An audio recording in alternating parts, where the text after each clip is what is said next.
¿Cómo están, hermanos? Dios les bendiga. Muy buen día con cada uno de ustedes. Estamos lunes 28 de diciembre. Ya estamos a punto de acabar el año. Y el día de hoy tenemos el capítulo 2 de la segunda carta del apóstol Pedro, desde los versos 1 al verso 11. Vamos a orar para poder leerlo. Gracias, Señor, por tu palabra. Gracias, Señor, por tu mandamiento, por tu verdad. Gracias, Padre Celestial, por esto. Abre nuestra mente y nuestro corazón para poder leer, Señor Dios mío, aquello que tú quieres enseñarnos.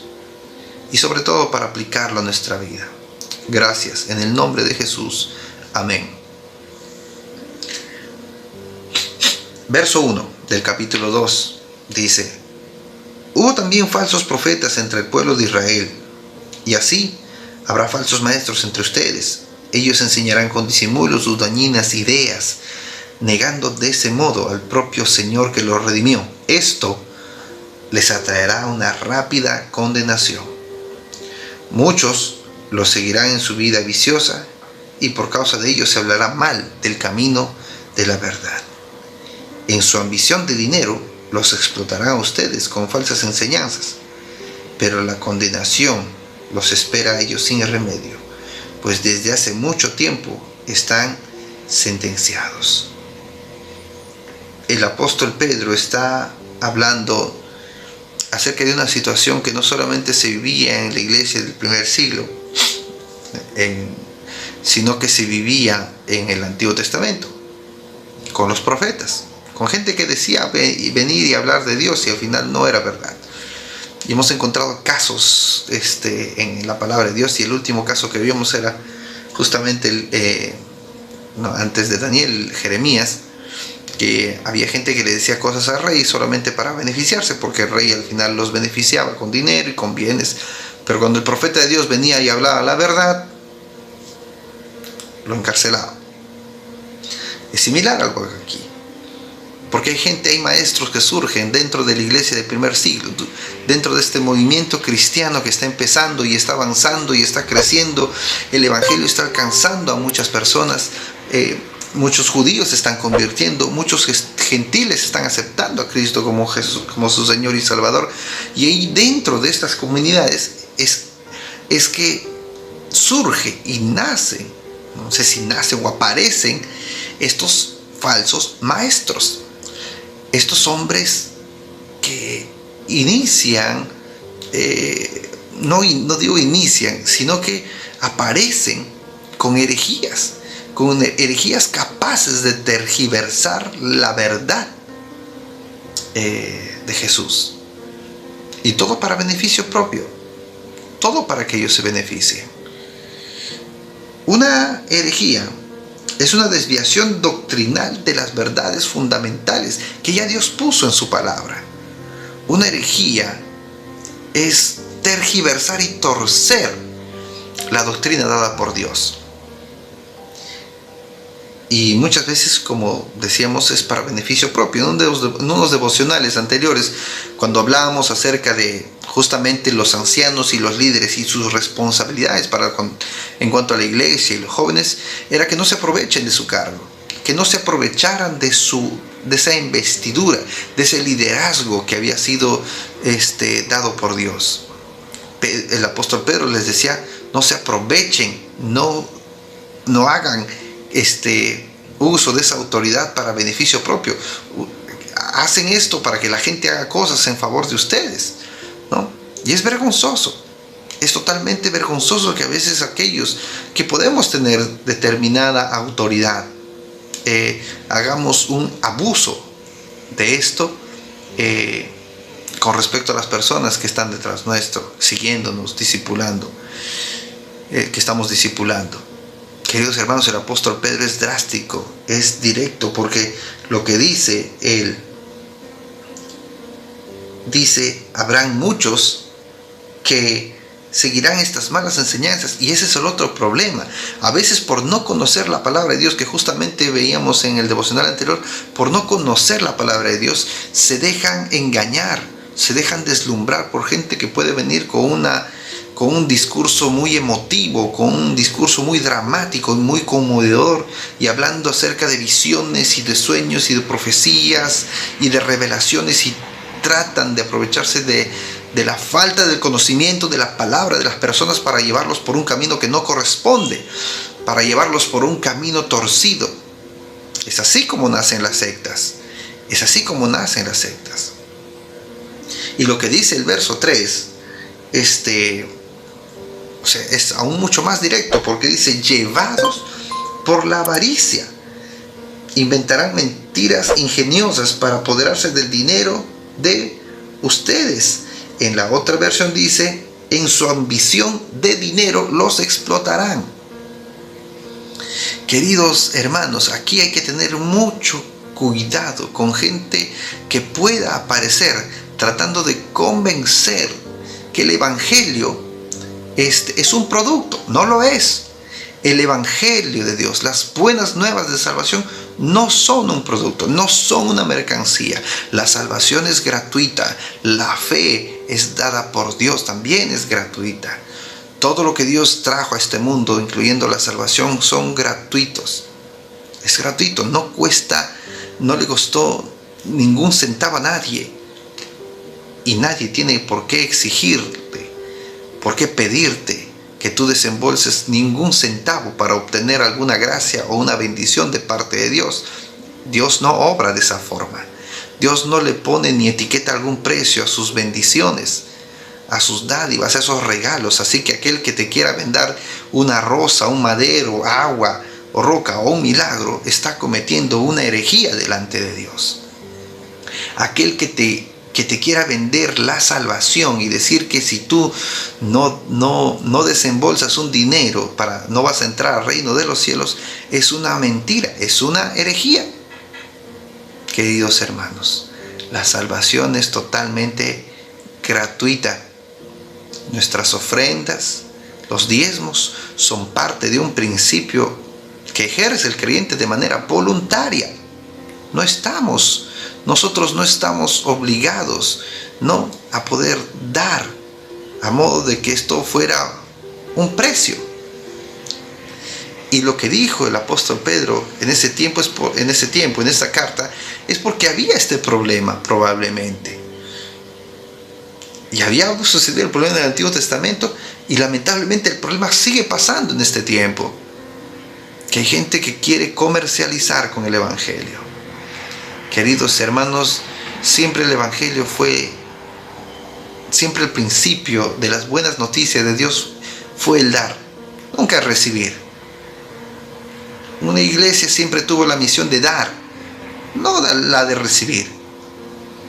Entonces el apóstol Pedro está advirtiendo justamente a esa iglesia de estas cosas, y nosotros también estamos advertidos, queridos hermanos. Sea usted dadivoso, sea usted agradecido con su iglesia, sea agradecido con Dios mediante sus ofrendas y diezmos, pero no considere y no tolere jamás que alguien le diga que usted tiene el deber de poder dar, y que si no lo hace, usted se va a ir al infierno o va a perder su salvación. No es así. Si usted oye de algún líder o de un pastor esto, salga de ese lugar. En el verso 4 dice: Dios no perdonó a los ángeles que pecaron, sino que los arrojó al infierno y los dejó en tinieblas, encadenados y guardados para el juicio. Ni tampoco Dios al mundo antiguo, sino que mandó el diluvio sobre aquellos hombres malos y salvó solamente a Noé, que predicó una vida de rectitud, y a otras 7 personas. El verso 6 dice: tiempo después también Dios condenó a las ciudades de Sodoma y Gomorra y las redujo a montones de cenizas. Las puso como ejemplo de los que sucederán a la gente que vive sin Dios. Sin embargo, Dios también rescató a Lot y lo sacó de Sodoma, porque Lot era un hombre recto que estaba harto de la vergonzosa inmoralidad de la gente perversa que lo rodeaba. Así es, Lot era un hombre recto, atormentado en su alma por la perversión que veía y oía a diario. Como ven, el Señor sabe rescatar de las pruebas a todos los que viven en obediencia a Dios, y al mismo tiempo que mantiene castigados a los perversos hasta el día del juicio final, Él trata con particular severidad a los que entregan a sus propios deseos sexuales pervertidos y desprecian la autoridad. Estas personas son orgullosas y arrogantes y hasta se atreven a insultar a los seres sobrenaturales, sin ni siquiera temblar. Aún los ángeles, que son mucho más grandes en poder y fuerza, no se atreven a presentar de parte del Señor cargos de blasfemia en contra de esos seres sobrenaturales. En estos párrafos, el apóstol Pedro, después de abordar el tema de los falsos maestros, porque está hablando acerca de este pequeño cáncer que ya había, que existía, está hablando acerca de cómo actúa Dios con respecto a estas personas perversas. Y el apóstol Pedro es claro y dice: Dios no deja sin castigo al perverso. Ya lo hizo primero con los ángeles. Aquellos que se rebelaron contra Dios, Dios los mandó al infierno. Segundo evento, el diluvio. Cuando la maldad se apoderó del mundo, literalmente de todo el mundo, Dios envió el diluvio y murieron todos, excepto Noé y su familia.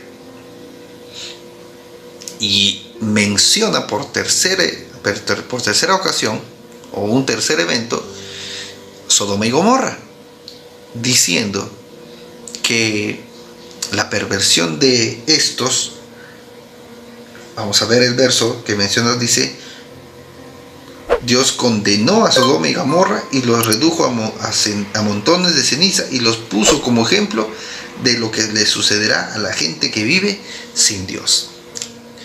El apóstol Pedro nuevamente está haciendo una referencia a lo que Dios hace con la gente perversa. Y hablamos de gente que practica todo acto perverso delante de Dios. Todo acto que está en contra de los principios y de las leyes de Dios, ¿no? Y menciona en los últimos versos también cómo Dios guarda y protege a aquellas personas que aún a pesar de estar en medio de esta corriente, de esta podredumbre, en medio de este pantano de maldad, cómo Dios puede preservar a las personas que todavía depositan su confianza en el Señor. Recuerden, hermanos, Noé alcanzó gracia de parte de Dios en el diluvio, fue salvado junto a su familia, junto con sus hijos y sus esposas, ¿no? Sem, Cam y Jafet.